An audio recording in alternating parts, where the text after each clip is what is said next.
Sa amin pong mahal na tagapag-ugnay ng mga kapisanang pansambahayan, kapatid na Angelo Eranio V. Manalo, sa pangunguna po namin ng mga ministro at mga manggagawa mula po rito sa distrito ng Abra, sa pagsapit po ng inyong kaarawan, kami po ay buong pusong nangangako na kami po ay patuloy na makikipagkaisa at pasasakop po sa inyo at sa atin pong namamahala.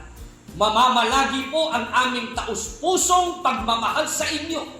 Dalangin po namin na patuloy kayong ingatan at manatili pong malakas na kawaksi ng ating namamahala tungo po sa kasakdalan ng aming mga paglilingkod sa Panginoong Diyos. Maraming salamat po sa inyong walang sawa at walang kapadurang na pagmamahal at pagmamalasakit po sa amin. Kapatid na Angelo Eranio V. Manalo, maligayang kaarawan